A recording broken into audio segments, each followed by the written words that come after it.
Hola, comenzamos un nuevo vídeo explicativo del tema de la población mundial.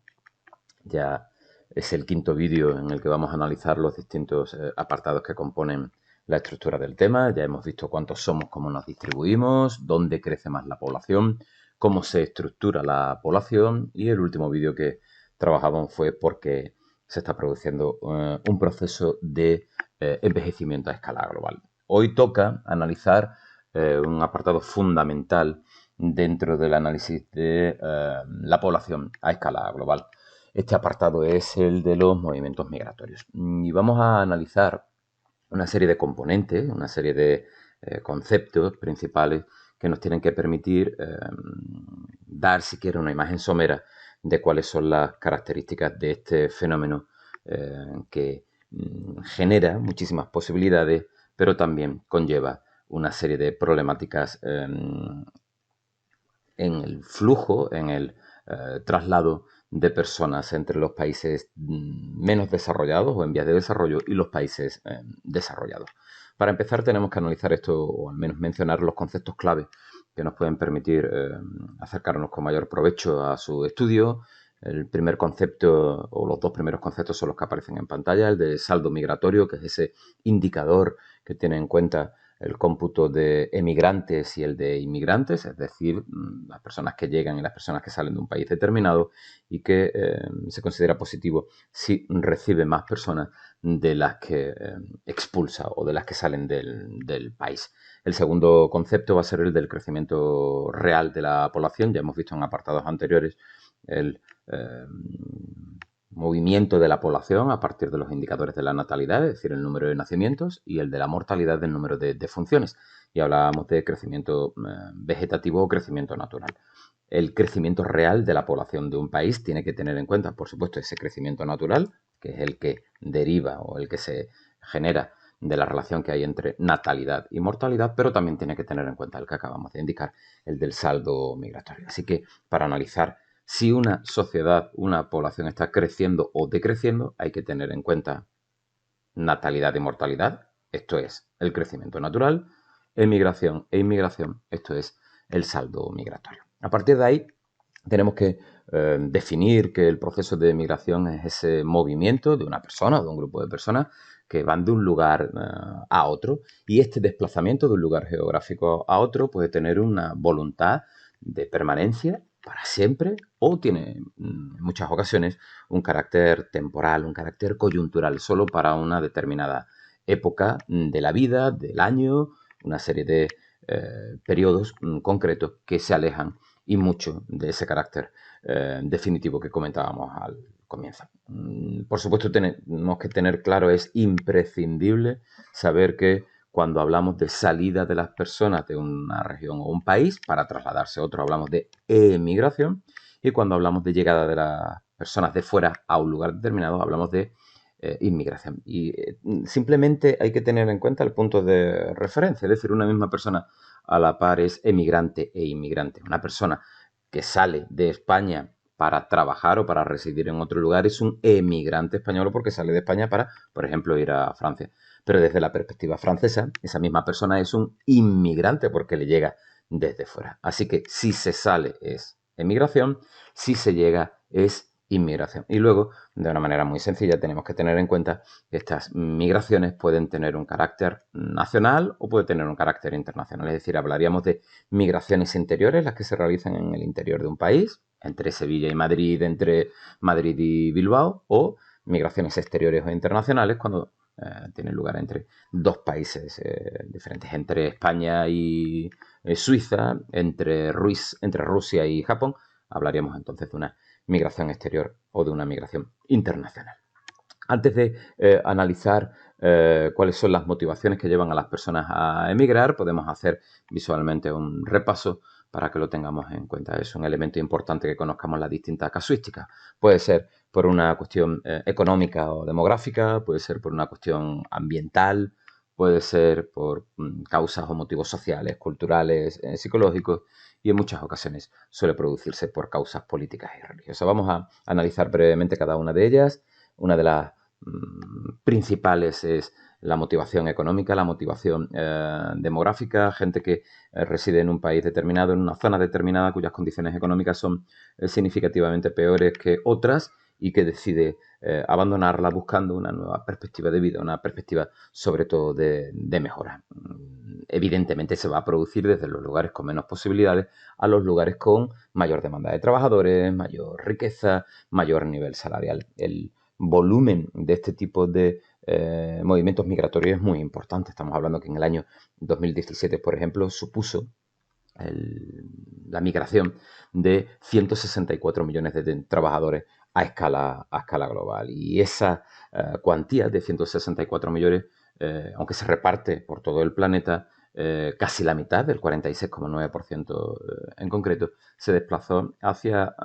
las dos zonas pues, que presentan esos mayores niveles de riqueza y mayores niveles salariales y que sirven de reclamo para precisamente estos movimientos migratorios. Y esos dos lugares principalmente son América del Norte y Europa. Es lo que explica, entre otras cosas, la presión que se experimenta, la presión migratoria en este mar Mediterráneo que separa Europa de África. Hay tres zonas principales por las que se produce el acceso de estos emigrantes que vienen buscando, básicamente por cuestiones económicas, el tratar de encontrar un puesto de trabajo que le permita pues, un mayor desarrollo personal, una mayor riqueza, un mayor nivel salarial. Y las tres zonas principales de tránsito o de acceso de estas migraciones van a ser normalmente las que tienen un carácter irregular, la del paso a través del Estrecho de Gibraltar y el mar de Alborán entre Marruecos y España, desde Túnez hacia lo que es el sur de Italia, concretamente hacia la isla de Sicilia, y el trasiego, el tránsito a través de Turquía hacia lo que es la zona oriental de Europa, atravesando el mar Egeo y normalmente entrando a Europa por Grecia. Aquí vemos la evolución desde el enero del 2014 a julio del 2018 de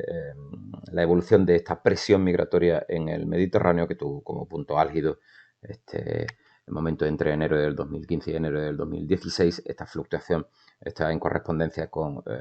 el tiempo. Normalmente se incrementa en los meses que presentan un tiempo atmosférico más estable, la primavera, el verano, y suele reducirse en los meses de otoño y de invierno. Desde luego la presión que tuvo lugar en enero, entre enero del 2015 y enero del 2016, se reproduce cíclicamente en función de las características o de las particularidades de la coyuntura en África o en otras zonas desde las que provienen estos emigrantes, que básicamente lo hacen por causas económicas y demográficas. Hay otras causas, ya lo hemos visto en la imagen anterior, aparte de las causas económicas y demográficas, ambientales, políticas religiosas, sociales, culturales y psicológicas. Por analizar mínimamente las ambientales, son aquellas que se producen porque el medio ambiente está sufriendo claramente un proceso de transformación, hay un cambio climático a escala global y esto se percibe, se constata, tiene las mayores repercusiones en zonas más en concreto, en las que genera pues una incidencia muy adversa en la vida de las personas, el desarrollo de sequías, de inundaciones, todas las circunstancias que aparecen aquí, desertización, plagas, terremotos, claro, hace muchísimo más daño en zonas que presentan unas condiciones económicas ya de por sí más pobres que las del mundo desarrollado y que sirven de acicate para el inicio de estas migraciones. Por tanto, podríamos hablar, ¿no?, de una causa combinada, de una multicausalidad en este proceso migratorio generada inicialmente tal vez por esta causa ambiental, pero que redunda o sobre todo repercute en esos problemas económicos. Si hablábamos de 164 millones de trabajadores migrantes en el mundo por causas económicas, en el primer semestre del 2019 se hablaba de casi 7 millones de desplazamientos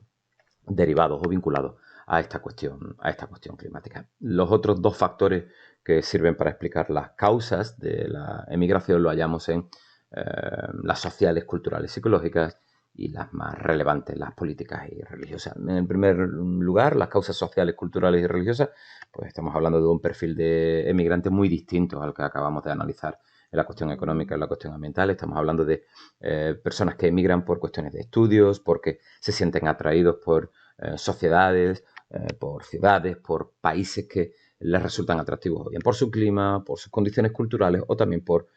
que están interesados en realizar en ellos estudios o un desarrollo educativo. Estamos hablando de una cifra importante, pero significativamente menor que las que acabamos de ver, tanto en las económicas como las ambientales, porque estaríamos hablando de unos 5 millones aproximadamente en los últimos 20 años en la generación de estas emigraciones vinculadas sobre todo al desarrollo de estudios internacionales. Mucha mayor importancia, mucho mayor drama detrás tienen las emigraciones que tienen unas causas políticas o religiosas. Básicamente es el hecho de que una persona tenga que escapar o se vea obligada a escapar por el estallido de un conflicto, por la generalización de unas persecuciones, la comisión de atentados terroristas o, desgraciadamente, el sufrimiento de abusos de derechos humanos. Gente que, en caso de extrema necesidad, tiene que huir porque no le queda otra salida. Estamos hablando de personas que huyen dejándolo atrás todo. En los últimos años estamos hablando de 70,8 millones de personas en todo el mundo, con acontecimientos especialmente virulentos. Por ejemplo, el conflicto bélico en Siria, que viene produciéndose desde el año 2012 y que ha supuesto un elevadísimo número o que está detrás de un elevadísimo número de emigraciones de un país como Siria, que va a afectar su guerra civil pues a la inmensa mayoría de su población, y que ante la tesitura de soportar una pobreza extrema vinculada al desarrollo de este enfrentamiento bélico, pues se han visto arrojadas a intentar desesperadamente pues encontrar cobijo en países próximos, en países con un nivel de vida infinitamente superior. Por un lado por un lado las causas, por otro lado las consecuencias que va a tener estos movimientos migratorios, que tienen cada vez mayor incidencia a escala global. Y estas consecuencias, igual que hay una multicausalidad que motiva la partida, hay también una pluralidad de consecuencias y tenemos que analizarlo desde diferentes perspectivas. Puede haber unas consecuencias distintas para la persona que emigra, para el migrante, unas consecuencias para el país que recibe la llegada de estos emigrantes, es decir, para los países de destino, y también cómo queda, ya no a nivel individual, sino a nivel colectivo, el país del que parte, del que salen normalmente estos emigrantes. De manera rápida, de manera sencilla, de manera esquemática, para el individuo, para la persona que emigra, normalmente va asociado a una mejora de las condiciones. Es la oportunidad de acceder a una perspectiva de mejora en sus circunstancias personales, en sus circunstancias sociales, en sus circunstancias económicas. Eso no significa que todo sea positivo para la persona que emigra, porque evidentemente el abandonar tu hogar, el abandonar tu familia, el abandonar tu territorio, tu país, significa coste personal muy duro, abandonarlo todo, y que en muchas ocasiones esa emigración sea con un carácter definitivo, evidentemente va a llevar aparejado pues muchos problemas, ya no solo por el hecho de abandonar tu lugar de origen, sino también por el hecho de necesitar adaptarte a un lugar en el que en muchas ocasiones las tradiciones, las costumbres, las formas de vida, el pensamiento, lo que es lícito, lo que es moral, lo que es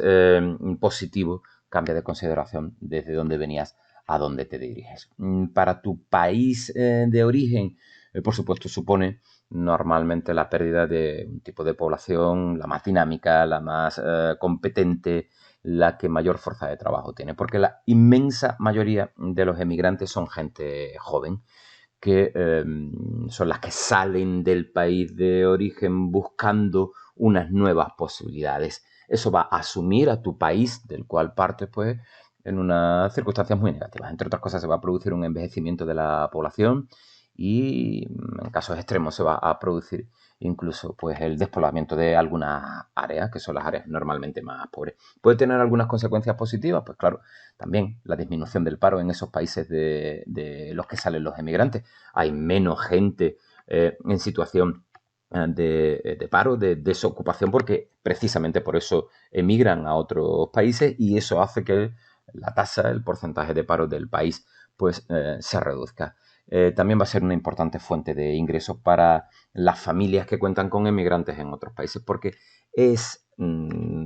tendencia y está demostradísimo que muchos de los emigrantes de esta primera generación que llegan a otros países, cuando consiguen un buen empleo, cuando consiguen un determinado nivel salarial, van a contribuir transfiriendo a los familiares que han dejado en el país de origen buena parte de su salario, buena parte de su sueldo. Eso va a ayudar a que mejore la situación económica del país de origen, a paliar, a reducir, a minimizar las tensiones y a que la conflictividad social que se deriva de mucha gente necesitada en un determinado lugar, pues que se vea afortunadamente reducida precisamente por la salida de estos emigrantes y por su contribución económica. Para el país de destino también nos vamos a encontrar con mayoritariamente una serie de consecuencias positivas. Entre otras, va a incrementarse la población en edad de trabajar, población adulta,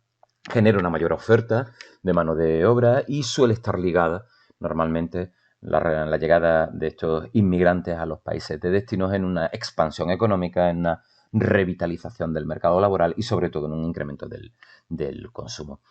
Para estos países, que suelen ser países desarrollados, también la llegada de población emigrante, que suele ser de gente joven, como hemos comentado, pues va a llevar de la mano un cierto rejuvenecimiento de la población,